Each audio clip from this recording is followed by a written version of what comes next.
Good evening, sir.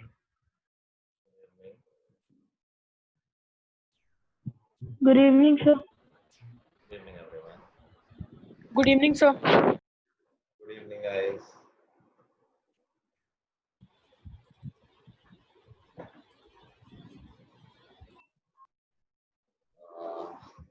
Good evening, Pranamya, Pari, Muskan. Pari, तुम last class में नहीं थे, मुझे लग रहा है.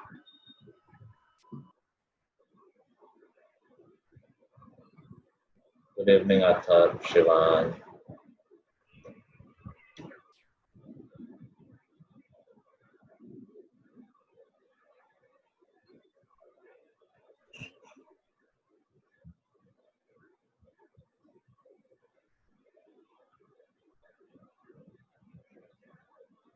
चलो, कहाँ है सब जनता को दिख ही नहीं रहा है.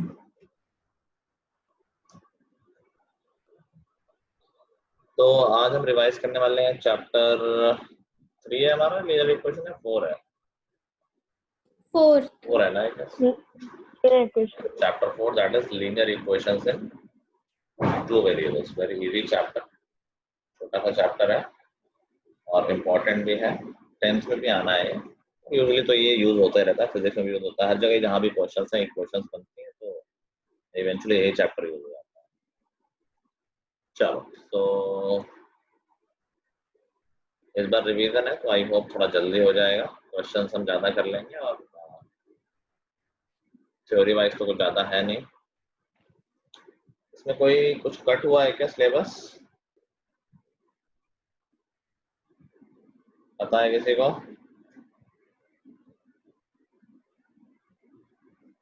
कोई आइडिया नहीं क्या सिलेबस है, क्या कट हुआ है. इसमें example problems on ratio and proportion वो कट हो गया, बाकी सब वैसे का वैसा है. ठीक है, तो रेशियो पे बेस्ड क्वेश्चन नहीं आएंगे, उससे कोई खास फर्क नहीं पड़ा. हमारा चैप्टर तो वैसे का वैसा रहा. ओके, तो लीनियर इक्वेशन सबको पता है कि लीनियर इक्वेशन क्या होती है. ऐसी इक्वेशन जिसमें जो पॉलिनोमियल इन्वॉल्व होगा उसकी डिग्री 1 होगी, उसको हम बोलते हैं लीनियर इक्वेशन. 2 वेरिएबल्स का मतलब उसमें 2 वेरिएबल्स इन्वॉल्व होंगे, इसलिए लीनियर इक्वेशन एंड 2 वेरिएबल कहा गया है. ओके, तो अगर मैं बात करूं standard form of linear equation and 2 variable की, तो स्टैंडर्ड तरीके से कैसे लिखते हैं लीनियर इक्वेशन एंड 2 वेरिएबल को? What is the standard form to write linear equation? Sir, ax plus by plus c. Ax plus by plus c is equal to 0. This is the standard form of writing linear equations in 2 variable. तो कभी कभी question आ जाता है कि जो given equation है उसको standard form में लिखो, या फिर a, b और c की वैल्यू पूछ लेता है. Very simple to do.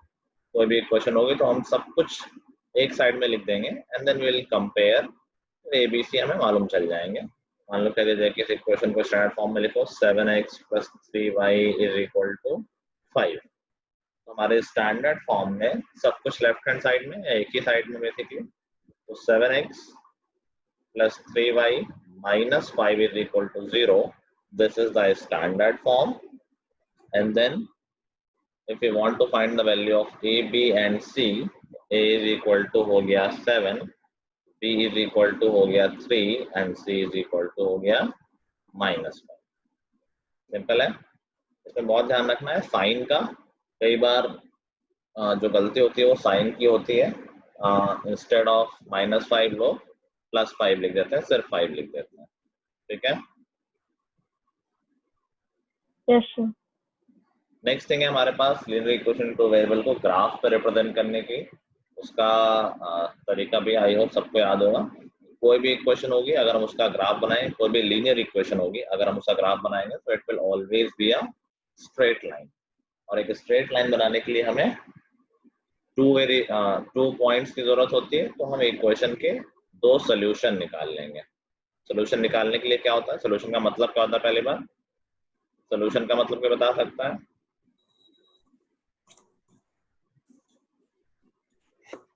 Solution किसको बोलते हैं लीनियर इक्वेशन का?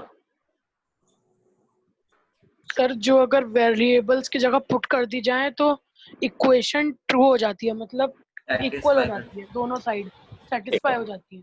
वेरिएबल्स की वो वैल्यूज जिसके लिए लेफ्ट हैंड साइड और राइट हैंड साइड इक्वल हो जाता है।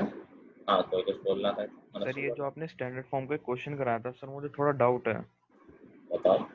सर बोल रहे हैं सर एक बुक आर एस अग्रवाल, हाँ, सर उसमें सर सेम ही ऐसा क्वेश्चन था, पर सर उसमें आंसर अलग अलग दे रखे हैं। नहीं, क्वेश्चन बता दो मुझे, मैं बता सर दूंगा। क्वेश्चन है 3x + 5y = 7.5।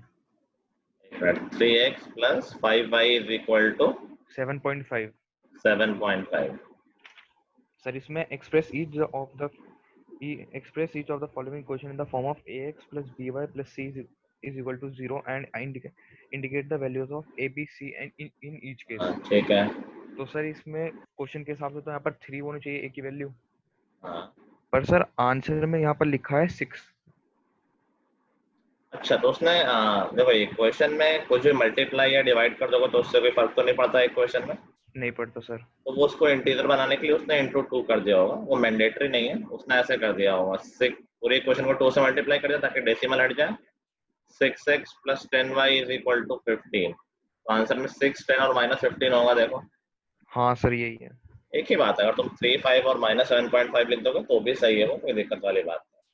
तो सर मैं मल्टीप्लाई कर सकता हूँ इक्वेशन में दोनों हाँ, साइड अगर इक्वेशन में कभी भी किसी भी नंबर से बोथ साइड मल्टीप्लाई कर सकते हैं। ऑल्दो करने की जरूरत नहीं है, आई डोंट नो इसने क्यों कर रखा है, क्योंकि ऐसा थोड़ी ना होता है कि ए बी सी इंटीजर होंगे। तो एनीवे कर रखा है तो कर रखा है, तुम्हें कोई जरूरत नहीं है इन सब चीजों में ध्यान देने की। Okay sir. डायरेक्टली लिखो ए बी सी की वैल्यू, बात खत्म होगी। ठीक है चिराग। चलो, तो हम बात करते हैं सोल्यूशन की। सोल्यूशन जो वैल्यू ऑफ वेरिएबल जिसके लिए लेफ्ट हैंड साइड और राइट हैंड साइड इक्वल हो जाए, इसी को मैं बोल सकता हूँ कि value of variables which satisfies the equation. दोनों एक ही बात है, तो उनको हम बोलते हैं सोल्यूशन ऑफ लीनियर इक्वेशन। तो फॉर एग्जांपल कोई भी इक्वेशन में ले लेता हूँ, 3x - y = लेट्स सपोज 5। तो एक इक्वेशन के कितने सोल्यूशन निकाल सकते हैं हम? Infinite। Infinite. If there is only one equation and there are two variables, we can find infinite solution।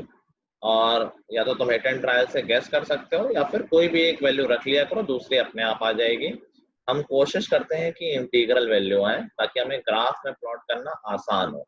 कोशिश करते हैं, ऐसा जरूरी नहीं है। मान लो फ्रैक्शन भी आ गया तो फ्रैक्शन में हमें प्लॉट करना आता है, थोड़ा सा एक्यूरेसी इधर उधर हो जाती है, इसीलिए कोशिश रहती है कि इंटीजर में आए आंसर। जैसे यहाँ पर मैं देखूंगा कि जैसे कई बार मैं कहता हूँ कि x और y को 0 रख के देख लिया करो। अगर मैं यहाँ पर x = 0 रख दूंगा, टेबल बना लिया करो ताकि हमारा डेटा अच्छे से लिखा रहे, कंफ्यूजन ना हो। x और y, तो अगर मैं x को 0 रख दूंगा तो यहाँ से क्या आ जाएगा, देखो -y = 5, that gives us y = -5। तो 0, -5 एक सोल्यूशन हो गया। अब अगर मैं y = 0 रखूंगा तो x 5/3 आएगा। मैं चाह रहा हूँ कि यार इंटीजर आए, तो y = 0 नहीं रखना है, यहाँ पर अपनी चॉइस से कुछ भी रख सकते हैं। तो अब हिट एंड ट्रायल्स मैंने ऐसे ही गेस किया, अगर y 1 होगा तो उधर जाके +1 5 + 1 6 हो जाएगा, फिर इंटीजर आ जाएगा। तो हमने कहा y = 1 रख लेते हैं। सबकी चॉइस है, कोई कुछ भी रख सकता है, सबका आंसर सेम आएगा। अगर मैं y 1 रख दूंगा तो x की वैल्यू 2 आ जाएगी। ये भी एक अच्छा सोल्यूशन दिख रहा है, ग्राफ पे प्लॉट करना आसान होगा। फिर मैं इन्हीं दोनों पॉइंट्स को ग्राफ पे प्लॉट कर दूंगा और उन दोनों पॉइंट्स को ज्वाइन कर दूंगा। ग्राफ पे प्लॉट करना सबको आता ही है। एक पॉइंट है 0, -5, तो ये हो जाएगा 0 - 0 -1 -2 -3 -4 और मान लेते हैं -5 यहाँ हो जाएगा। और दूसरा पॉइंट है 2, 1, तो 1 2 और 1 यहाँ आ गया, तो ये 2, 1 हो गया। अभी 2 पॉइंट मिल गए, कभी भी 2 पॉइंट मिल जाएंगे, हमेशा एक लाइन बनाई जा सकती है। इन दोनों को ज्वाइन करते हुए लाइन बना दो, तो ये हमारी लीनियर इक्वेशन ग्राफिकली रिप्रेजेंट हो गई। ठीक है, अब इसमें एक दो क्वेश्चन, हाँ कुछ बोल रहा था। इसमें बहुत सिंपल क्वेश्चन आते हैं, वर्ड प्रॉब्लम्स भी आती हैं जहाँ पर हमें इक्वेशन बनानी होती है, वो भी हम करेंगे अभी। एक आध जो क्वेश्चन है जो बहुत स्टैंडर्ड है और जिसमें बहुत गलती करते हैं बच्चे, दैट इज कि एक इक्वेशन दी होती है और वो कहता है find the point where this line will cut the x axis, या फिर where this line cuts the y axis.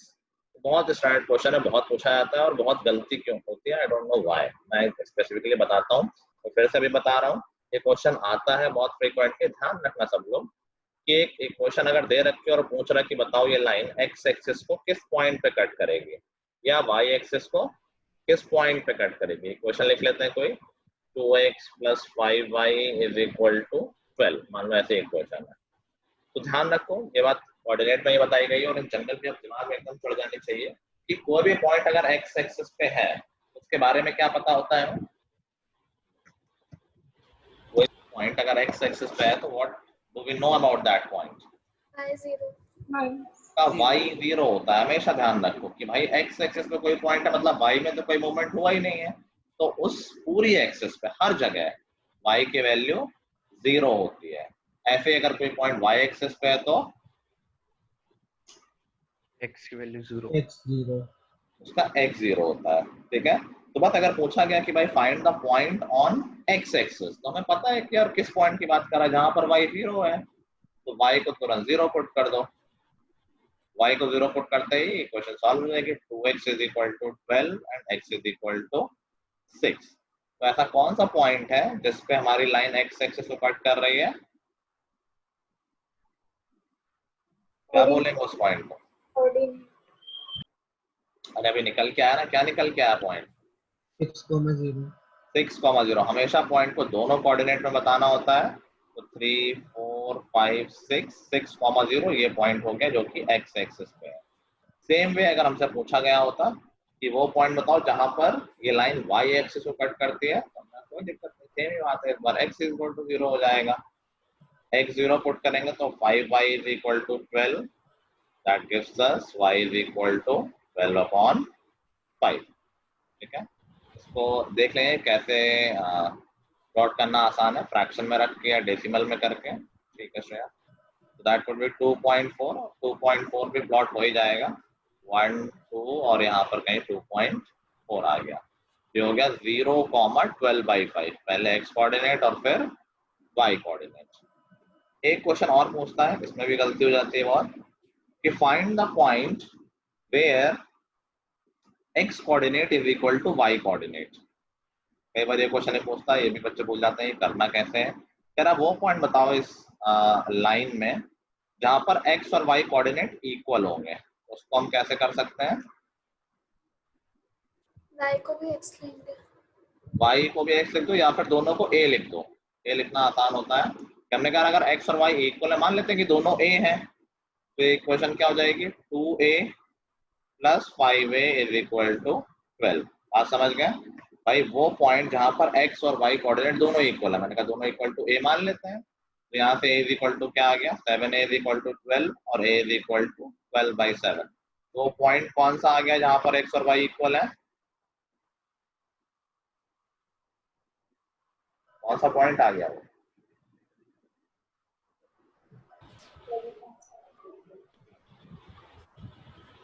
कौन सा पॉइंट आया भाई?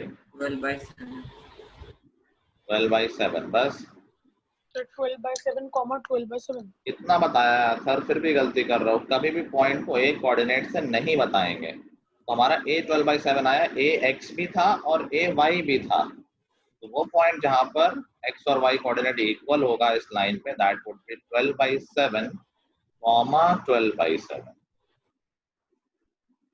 ठीक है, इससे घुमा के क्वेश्चन नहीं पूछ सकता, इन दोनों में कोई एक पूछ लेगा। पहले से बता रहा हूँ कौन सा क्वेश्चन आएगा, उसके बाद भी गलती करो तो बहुत ही गलत बात है। ठीक है, कोई डाउट किसी को यहाँ तक? No sir. चलो, अब इसमें लास्ट चीज बच रही है, equation of lines which are parallel to axis. तो ऐसी लाइंस हमने पढ़ी हैं जो एक्स एक्सिस और वाई एक्सिस के पैरेलल हो। कोई भी लाइन जो एक्स एक्सिस के पैरेलल होती है उसकी इक्वेशन क्या होती है? एक लाइन जो एक्स एक्सिस के पैरेलल होती है उसकी इक्वेशन क्या होती है?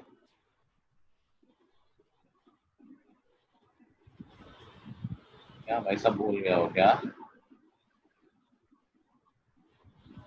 क्वेश्चन रिपीट कर सकते हैं एक बार? एक लाइन जो एक्स एक्सिस के पैरेलल हो उसकी इक्वेशन क्या होती है?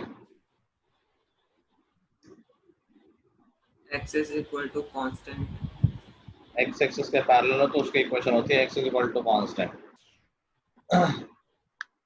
नहीं sir, y is equal to y constant. equal to constant. y is equal to constant. कितना सिंपल है कि अगर कोई लाइन x एक्सिस के पैरेलल है और तुम देख के ऑब्जर्व भी क्या करो यार, सब याद करके रखो, याद करके रखा था भूल गए देखो आधे लोग। जो रेड लाइन है वो x एक्सिस से पैरेलल है तो हम देख सकते हैं यार, देखो इसका y फिक्स है, मोमेंट सिर्फ x डायरेक्शन में, इसका y तो चेंज ही नहीं हो रहा है। तो line which is parallel to x axis उसकी इक्वेशन होती है y is equal to constant, constant भी लिख दे रहा हूँ। और ऐसे ही जो लाइन y एक्सिस के पैरेलल होती है उसकी इक्वेशन होती है x is equal to constant. उल्टा भी याद रखना है, x is equal to constant दिया है तो समझ जाओ कि this is a line which is parallel to y axis, और y is equal to constant दिया है तो समझ जाओ कि this is a line parallel to x axis. ठीक है। इसमें भी बहुत गलती होती है, बहुत इजी टॉपिक है फिर भी बहुत फ्रीक्वेंट गलती होती है कि x is equal to 2 plot करने को बोलता है तो हमारे दिमाग में तुरंत पॉइंट आ जाता है। ध्यान रखो हम 9th में आ गए, it won't be a point, x is equal to constant is a line, it's not a point. ठीक है, तो बोलने का x इज इक्वल टू 2 है इसका मतलब y तो कुछ भी हो सकता है, तो हमें बनानी है एक line parallel to y axis. और कितने कितने डिस्टेंस पे दे ही रखा है, x इज इक्वल टू 2 है तो 2 यूनिट के डिस्टेंस पे बना दो। समझ गए? तो एक कांस्टेंट निकालने के कई तरीके हो सकता है, बोलते हैं कि find the equation of line which is parallel to y axis at a distance of 3 unit in the negative x direction. तो हम क्या बोलेंगे उसकी इक्वेशन को, equation of line which is parallel to y axis at a distance of 3 unit in negative x direction। -3 सिर्फ -3 -3 क्या -3, 0। ये equation है? So your voice is not coming. अच्छा कौन बोल रहा है? Sir x is equal to फिर वो -3 होगा ना अगर y के पैरेलल। तो ऐसे बोलो ना। आवाज आ रही है अभी? और नहीं, क्या नाम है? सुनिधि नाम है तुम्हारा? क्या चलेगी? चलो तो अभी हमने बात की, जैसे मैंने कहा कि एक लाइन की इक्वेशन बतानी है which is parallel to y axis, तो तुरंत दिमाग में आ जाना चाहिए कि अगर y एक्सिस के पैरेलल तो इसकी इक्वेशन पक्का है x is equal to constant. Sunidhi यार वॉइस तो सबको आ रही है।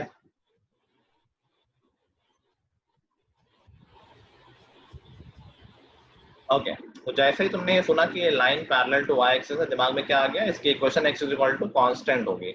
अब कौन सा कांस्टेंट, तो फिर और इन्फॉर्मेशन देखो, और इन्फॉर्मेशन क्या थी कि ये लाइन x एक्सिस से सॉरी y एक्सिस से 3 यूनिट के डिस्टेंस पे है। तो 3 यूनिट के डिस्टेंस दो साइड हो सकती है, या तो राइट साइड या left side.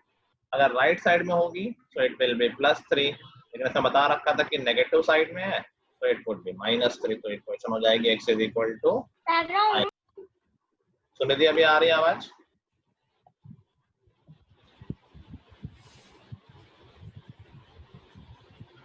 Sunidhi Yes sir. आवाज आ रही है?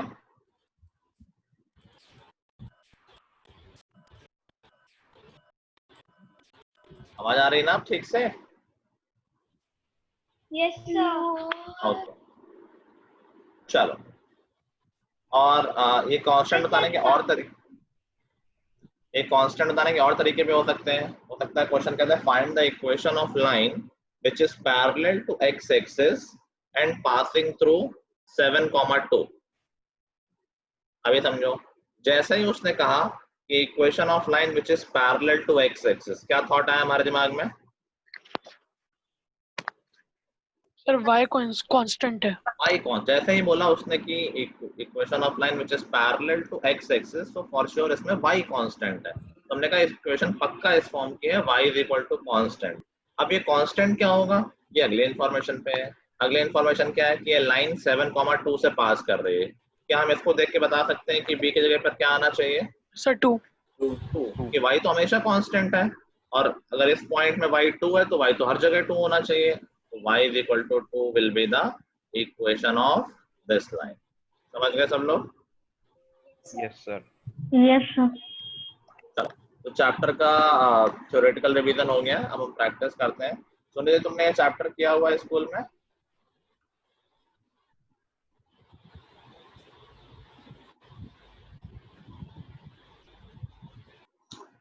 चलो क्वेश्चन लिखना शुरू करते हैं। क्वेश्चन नोट करो।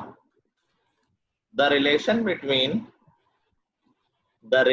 Between sales and profit, the relation between sales and profit of a company, the relation between sales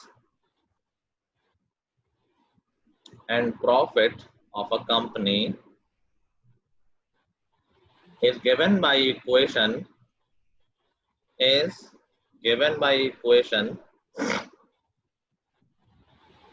2s minus 5p is equal to minus 5 by 2, 2s minus 5 में 15 कर देना, 2s minus 15p is equal to minus 5 by 2 if the profit for a certain month, if the profit for certain month is rupees 7.5 lakh, if profit for a certain month is rupees 7.5 lakh, then find the sales of company, find the sales of company for that month.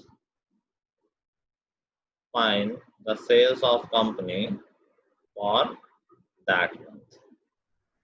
अगला लिखो, draw the graph of equation, draw the graph of equation x plus 2 is equal to, sir ये दूसरा question है. हाँ दूसरा question है. So can you repeat? Draw the graph of equation x plus 2 is equal to minus 3. अच्छा, theory में मैं एक चीज का मेंशन करना भूल गया. कई बार ऐसा आता है कि if this is the solution of given equation find the value of unknown. जैसे वो कह देगा if 2,3 is a solution of equation kx minus 4y is equal to 18, find the value of k. ऐसे क्वेश्चन भी बहुत पूछे जाते हैं, बहुत इंपॉर्टेंट है, बहुत सिंपल भी है कि अगर 2,3 इस इक्वेशन का सॉल्यूशन है तो हम क्या बोल देंगे? सर x2 है और y3 है.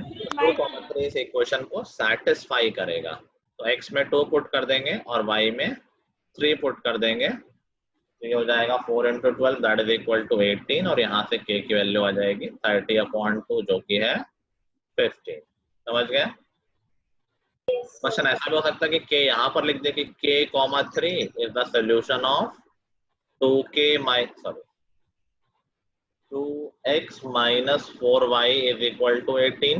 तब भी सेम प्रोसेस है, x में k पुट कर देंगे और y में 3 पुट कर देंगे. ठीक है? कई बार वो सॉल्यूशन ना बोल के बोल देगा कि this lies on the line. तो लाइन हमारी कैसे बनती है? सारे सॉल्यूशन से ही तो बनती है. जो लाइन बन रही है लीनियर इक्वेशन से, उस लाइन पे पड़ने वाला हर एक पॉइंट हमारी इक्वेशन का सॉल्यूशन होता है. तो अगर उसने घुमा के बोल दिया है कि ये जो पॉइंट है हमारी लाइन पे लाई करता है, उसका भी सेम ही मीनिंग है कि ये पॉइंट गिवन इक्वेशन का सॉल्यूशन है. ठीक है? चलो नेक्स्ट क्वेश्चन लिखो.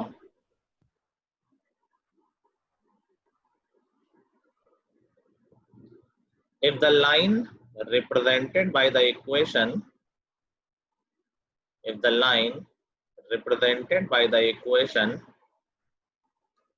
2x minus 3y plus k is equal to 0, if the line represented by the equation 2x minus 3y plus k is equal to 0 passes through the point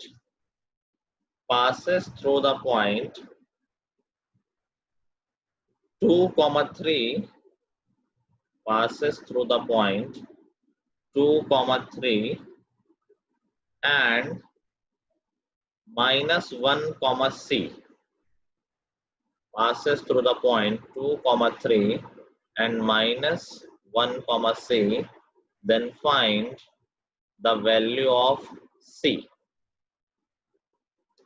Then find the value of C. So find the value of C. Next question लिखो. The opposite angles of a parallelogram. The opposite angles are parallelogram are 2x minus 8 and 3y plus 22. If the opposite angles of a parallelogram are 2x and 3y plus 22, then find the relation between x and y. Find the relation between x and y. इसका मतलब equation find करना ही है and represent it graphically. And represent it graphically. तो find the relation के बाद repeat कर दोगे. Find the relation between x and y and represent it graphically. ठीक है, चलो करो ये 4 क्वेश्चन अभी. पहला क्वेश्चन आंसर बोलेगा कोई? क्या आंसर पहले क्वेश्चन का? सर बड़ा है वो. बड़ा है तो बोल नहीं सकते, इतना बड़ा है. सर 56,24,998.75. कितना आ रहा है सबका? अनुष्का तुम्हारा क्या आ रहा है? मेरा कुछ और है. हमारा भी इतना बड़ा आ रहा है, बोल नहीं मेरा सकते. भी सर. बड़ा है पर ये नहीं है. बड़ा है लेकिन ये नहीं. एनिमेश तुम्हारा? सर मेरा भी ये नहीं है. Okay, let's see. सेल्स और प्रॉफिट में रिलेशन दे रखा है और एक जगह का प्रॉफिट भी दे रखा है, एक मंथ का. तो हम प्रॉफिट की वैल्यू डाल देंगे. ओके, पलक का आ रहा है कुछ 1,12 लाख आई गेस. यस मेरा भी. नमन का 55 लाख आ रहा है. Let's see. तो एक महीने का प्रॉफिट दे रखा है, हमें सेल्स निकालने हैं. इसका मतलब क्या है कि यार पी की वैल्यू दे रखी है, एस की वैल्यू निकालनी है. तो क्वेश्चन में लैंग्वेज सिर्फ ऐसा ही है, टाइम पास करने के लिए. मेन बात क्या है कि लीनियर इक्वेशन में 2 वेरिएबल है, एक वेरिएबल की वैल्यू दे रखी है, दूसरे की निकालनी है. तो बहुत आसान होता है. तो प्रॉफिट की वैल्यू दे रखी है तो एस में वैल्यू डाल देंगे. आई थिंक 7.5 लाख दे रखी है. अनिमेश और नमन का सेम आ रहा है. तो हमें एस नहीं पता है, एस को एस लिखा रहने दो. -15 टाइम्स प्रॉफिट है 7.5 लाख. उसको मैं 15/2 लिख सकता हूँ. पॉइंट की जगह मैंने ऐसे लिख दिया, कोई फर्क नहीं, सेम ही बात है. That is -5/2. तो 2s 15 × 15 सबको पता है क्या होता है? 15 स्क्वायर. 225. याद करा रखा है ना. 225/2 is equal to -5/2. Further simplify करेंगे तो 225/2 उस तरफ चला जाएगा. तो 2s इज इक्वल टू 225/2 -5/2, जो कि हो जाएगा 220/2, जो कि हो जाएगा 110. तो 2s is equal to 110. That tells us s is equal to 55. अभी देखो मैंने 7.5 अच्छा मैं समझ गया गलती कहाँ हुई होगी. देखो मैं सिर्फ 7.5 डाला और यूनिट लाख ले रखी है, तो आंसर भी लाख में आ जाएगा. तो s is equal to 55 lakh. अगर तुम लोगों ने इसको 7,50,000 लिख दिया है तो उसमें कोई गलती नहीं है, और वो थोड़ा लेंथी हो जाएगा, उससे भी सेम आंसर आएगा. ये मत समझना कि तुमने पूरा डाला तो आंसर चेंज हो जाएगा. But if you do like that कि यूनिट तो जो तुम क्वेश्चन में पुट करोगे यूनिट वेरिएबल में, वही आंसर में यूनिट आएगी. तो अगर छोटा रखना है तो सिर्फ 7.5 पुट कर दो, और लाख में पुट किया तो आंसर भी तुम्हारा लाख आएगा. नहीं, गलत है तनुष्का तुम्हारा आंसर. गलती मिल गई तुम लोगों को. शिवांग, तनुष्का. सर मेरा क्लोज था सर. क्लोज कुछ नहीं होता भाई. सिर्फ 1 लाख का डिफरेंस सर. 1 लाख का डिफरेंस क्या होता है? चलो, किसी को डाउट तो नहीं इसमें? सबको आ गया नाम? चलो सेकंड क्वेश्चन है कि draw the graph of the equation x + 2 = -3। इसको हम पहले कैसे लिख लेंगे? इसको सिंपलीफाई करके लिख लें। कैसे लिख सकते हैं? x equal x = -5। ये देखते ही मुझे क्या याद आ गया? किसकी इक्वेशन है? क्या रिप्रेजेंट करती है? x equal to constant. Sir, parallel to y. x = constant. This represents a line parallel to y-axis. और किस साइड होगी ये line? Sir, left. Left side में, क्योंकि x = -5 है। So draw a line which is passing through -5, 0। समझ गए? किसी ने पॉइंट तो नहीं बना दिया था? x = -5 पे पॉइंट बना दिया हो? Two variables है, we need to draw it in a plane. It will always be a line unless question में कहा जाए कि वन वेरिएबल पे बेस्ड क्वेश्चन है, तो क्लास 8 में हुआ करता था। ठीक है, हमेशा ध्यान रखो x = constant is a line, y = a number is a line, it's not a point। चलो थर्ड का आंसर 1 1 यहाँ का भी है, बाकी लोगों का भी 1 आ रहा है। 1 आ रहा है, सबका क्या? Yes, sir. चिराग तुम्हारा आया? Yes sir. थर्ड और फोर्थ डाउट है। थर्ड और फोर्थ नहीं आया था? नहीं आया था? सर मेरे से पूछ रहे हो कुछ? नहीं। मुस्कान तुम्हें आ गया? थर्ड का आंसर?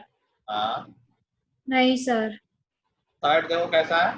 देखो ये क्वेश्चन बहुत लिमिटेड क्वेश्चन है इस चैप्टर में, सबको सारे क्वेश्चन आने चाहिए। जैसे इसमें क्या कह रहा है कि 2x - 3y + k = 0 and the line passes through 2, 3 and -1, c, या फिर क्वेश्चन होगा कि इसके सोल्यूशन है 2, 3 एंड -1, c। अगर 2, 3 इसका सोल्यूशन है तो हम क्या करते हैं? सपोर्ट कर देंगे वैल्यू पुट कर देंगे। एक ही काम करना है, इसमें गलती करने का चांस बहुत ही कम है। भाई हमें पता है 2, 3 इसका एक सोल्यूशन है, वो लोग नहीं कर पाए, वो लोग सोचो कि यार क्या इसमें ऐसा क्या है जो तुम नहीं सोच पा रहे हो। जब भी बता दे वो सोल्यूशन है, उसको इक्वेशन में पुट कर दो। जैसे ही तुम इक्वेशन में पुट करोगे तुम्हें k की वैल्यू मिल जाएगी। तो अगर 2, 3 इसका सोल्यूशन है तो 2 × 2 x की जगह पर 2 और y की जगह पर 3 प्लस k = 0। देखो यहाँ पे 4 - 9 जो कि हो जाएगा -5 प्लस k = 0 और k की वैल्यू आ गई 5। ठीक है, अभी k की वैल्यू आई तो अभी हमें पूरी इक्वेशन मिल गई है। हमारी इक्वेशन एग्जैक्टली क्या हो गई है? 2x - 3y + 5 = 0। अभी एक और इन्फॉर्मेशन है। क्या इन्फॉर्मेशन है? कि -1, 3 c भी इसका सोल्यूशन है। तो फिर से वही काम, x में -1 डाल देना है और y में c डाल देना है। तो 2 × -1 -2 हो गया, 3 × c 3c हो गया, प्लस 5 = 0। क्या ये इक्वेशन हम नहीं सॉल्व कर सकते हैं? c को दूसरे साइड ले जाओ तो 3c = 5 - 2 3 और यहाँ से c की वैल्यू हो जाएगी 1। आगे क्वेश्चन। Yes sir. आगे अभी सबको सर अब लग रहा है, सर अब इजी लग रहा है। इजी नहीं, इस चैप्टर में कुछ ऐसा आएगा ही नहीं तुम्हें इजी नहीं लगना चाहिए। एक 3-4 पैटर्न के क्वेश्चन है जो हमने शुरू में भी रिवीजन में डिस्कस किया है, उसके अलावा कुछ है ही नहीं इस चैप्टर में।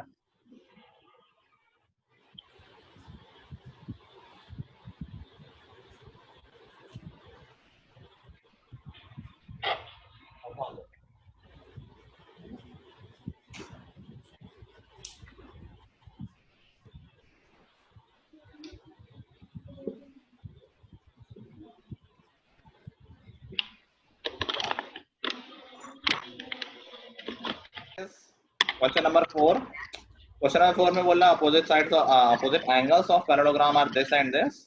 तो रिलेशन बताना है। अभी बताओ हम क्या कर सकते हैं इसमें। अगर अपोजिट एंगल्स दे रखे हैं, हमें अपोजिट एंगल्स में क्या पता होता है पैरेललोग्राम के? सर इक्वल प्रूव कर देंगे। दे आर इक्वल, इनको इक्वल रख देंगे तो इनके बीच में x और y के बीच में एक रिलेशन आ जाएगा। तो लेट्स सी कि हमने कहा दिया अपोजिट एंगल्स ऑफ पैरेललोग्राम है, तो 2x - 8 should be equal to 3y + 22। ठीक है, बस यही इक्वेशन, यही रिलेशन है। थोड़ा प्रॉपर वे में लिखना है। फिर एक तो 2x - 3y = 30 तो ये तो हमारी इक्वेशन फॉर्म हो गई। नेक्स्ट हमारा क्या काम था? Draw the line. बेसिकली हमें यहाँ क्या दो सोल्यूशन निकालने पड़ेंगे। दो सोल्यूशन हम बहुत आसानी से निकाल सकते हैं। इसमें क्या क्या निकाले हैं? 0 रिकमेंडेड यूजुअली अच्छा सोल्यूशन आ जाता है। अगर मैं x को 0 पुट कर दूंगा देखो y -10 आ जाएगा। -3y = 30, तो y = -10। ऐसे अगर मैं y को 0 पुट कर दूंगा तो x की वैल्यू 15 आ जाएगी। ये तो अच्छे सोल्यूशन आ गए, कोई दिक्कत नहीं है। बस इनको हम ग्राफ में प्लॉट कर देंगे। ग्राफ में एक यूनिट को 2 ले लेना, -10 है तो 2 सेंटीमीटर ले लेना। 1 सेंटीमीटर = 5 यूनिट। तो ये पॉइंट हो गया, नहीं नीचे होगा 0, -10 ये पॉइंट हो गया, और 15, 0 ये पॉइंट हो गया। दो पॉइंट मिल गए, इनको ज्वाइन कर देंगे तो हमारी लाइन आ जाएगी। सबको आ गया था ये? Yes sir. Yes sir. ठीक है, सिंपल था। यस। चलो और क्वेश्चन लिख लो, टाइम बचेगा तो यही कर लेंगे, नहीं तो होमवर्क में कर लेंगे।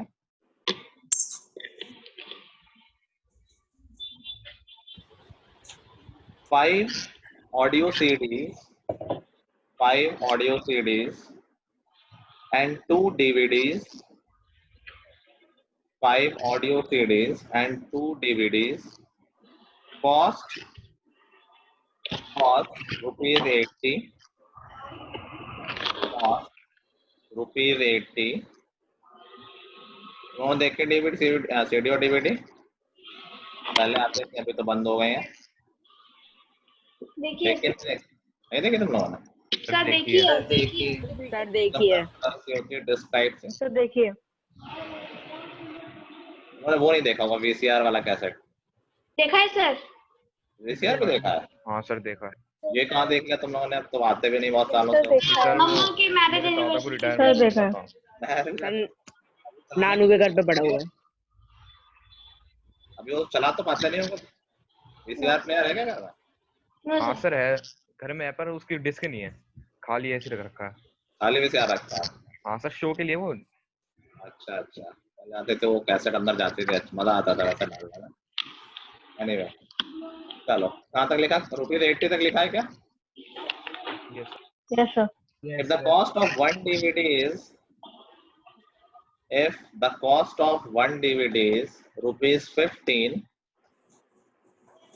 the cost of one DVD is ₹15, find the cost of one CD. If the cost of one DVD is ₹15, find the cost of one CD. किसी को फुल फॉर्म पता है CD का? Sir compact disc. सबको बता दो। DVD का पता है किसी को? Digital versatile disc. कौन बोला है? किसने बताया? सही बताया था सर मैंने। अच्छा प्रत्युष। सर क्वेश्चन रिपीट कर दीजिए। वही क्या कर रहे हो परी भाई? पूरा क्वेश्चन हो गया, तो रिपीट कराओगे? पूरा क्वेश्चन क्या छोटा है बताओ? Cost of 5 audio and 2 DVDs is ₹80. If the cost of one DVD is ₹15, find the cost of one CD.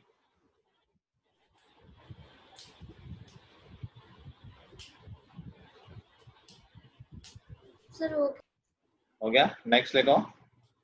Length of a bus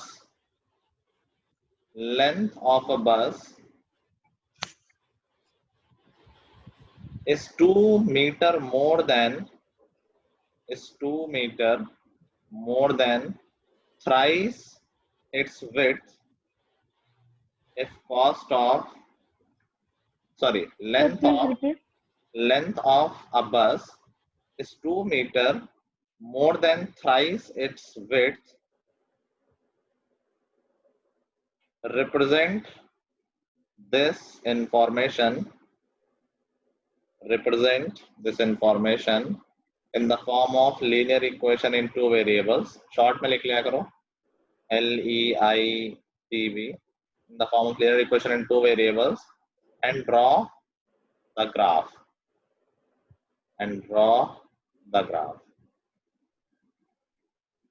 So एक बार represent के बाद repeat कर दो.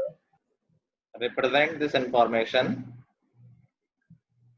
in the form of linear equation in two variables and draw the graph.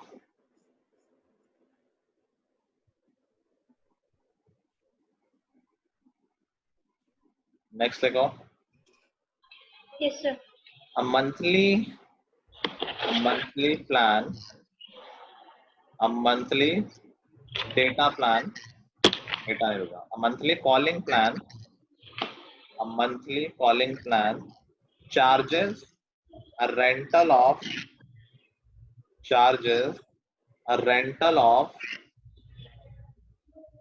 rupees 100, charges a rental of rupees 100. Sir एक बार दोबारा repeat कर दीजिए. A monthly calling plan charges a rental of rupees 100 and charges of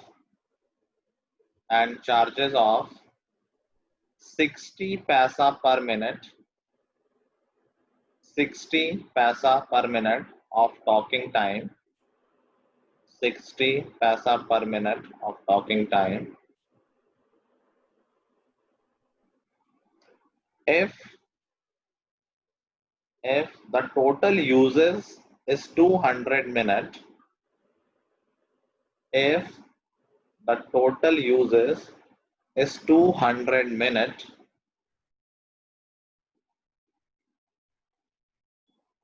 then find the monthly bill. Find the monthly bill.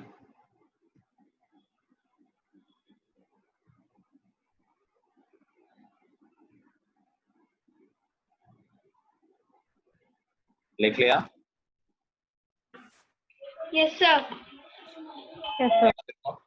If the point -1,3, if the point -1,3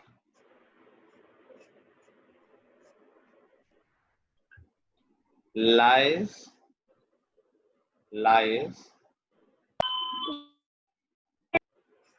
if the point -1,3 lies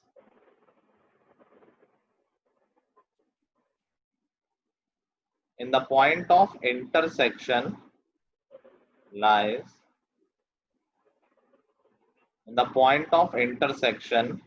of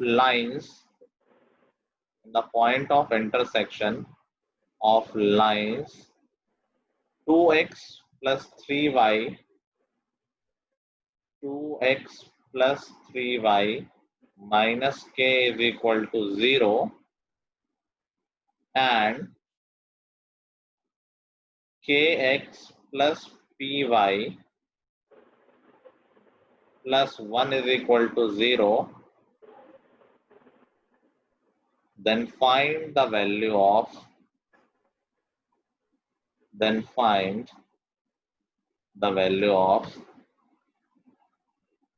p.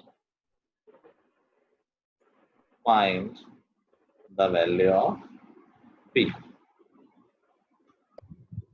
समझ गए?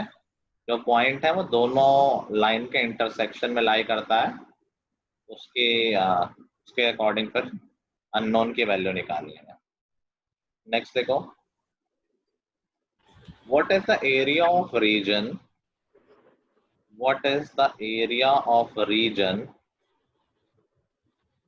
enclosed by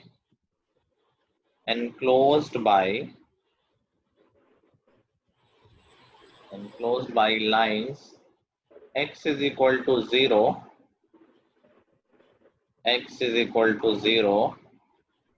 y is equal to 0, x is equal to 0, y is equal to 0, and x plus y is equal to 4. and x plus y is equal to 4.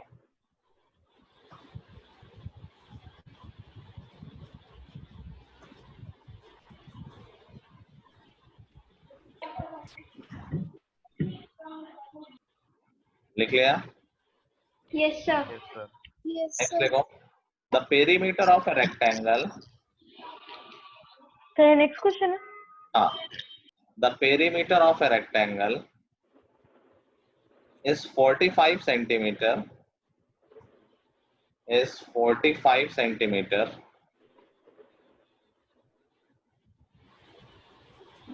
Represent this information in the form of linear equation in two variables. Sir, can you repeat up to 45 meters? Represent this information in the form of linear equation in two variables.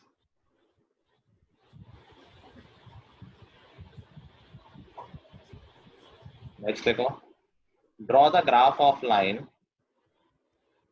Draw the graph of line x plus y is equal to 0. X plus y is equal to 0. Next देखो, a group of hens, hen वाला hen बोलना, मुर्गी वाला. A group of hens and rabbits. A group of hens and rabbits have a total of 32 legs. Have a total of 32 legs.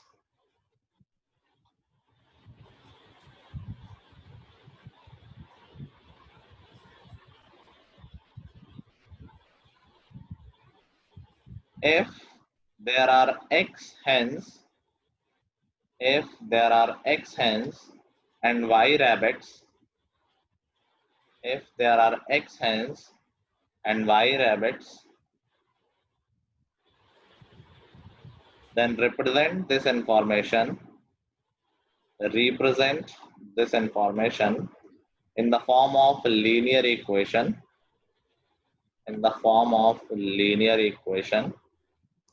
And draw the graph. सब लोग question समझ गए हैं? Hens और rabbits हैं, तो इनमें legs क्या होगा?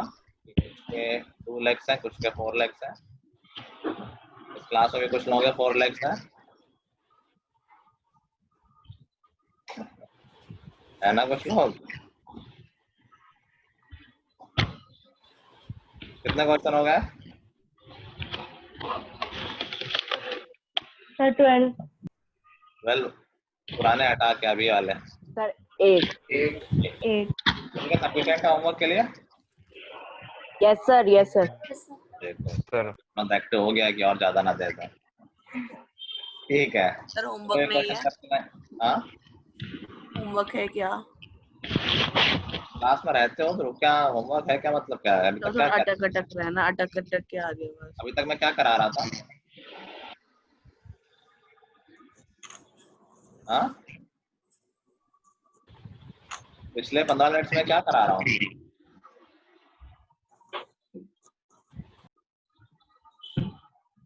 उसको भी सुनाई नहीं दे रहा होगा, ज्यादा मत कर रहा हो तुम लोग. एनीवे, ठीक है, क्वेश्चन करके लाएंगे, नेक्स्ट क्लास में डिस्कस करेंगे. और क्वेश्चन करने चैप्टर के, फिर नेक्स्ट चैप्टर मूव करें हम रिवीजन के लिए. नेक्स्ट चैप्टर तो ये डिस्कस कर लेंगे. नेक्स्ट चैप्टर कौन सा रिवाइज करना है? Sir lines and angles. Lines and angles, चलो एक दिन में हो जाएगा वो भी. ठीक है, लाइन्स एंड एंगल्स में हम कुछ प्रैक्टिस कर लेंगे तो वो भी रिवाइज हो जाएगा. ये समझ लो हमारा ऑलमोस्ट कंप्लीशन हो गया एक बार. ठीक है, मंडे एग्जाम है. मंडे एग्जाम में तो तैयारी करो. तो अपना सिलेबस तो कंप्लीट ही है, कई बार टेस्ट भी दे चुके हो. ठीक है, so this will be all for today. The next time we meet, goodbye everyone. Have a good day. Thank you, sir. Thank you sir. हाँ, पूरा करते हैं. Thank you, sir. Okay guys.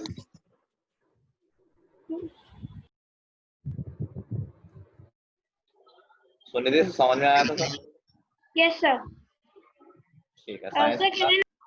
ठीक है सुनिधि। Okay. Thank Thank you. You. Bye bye.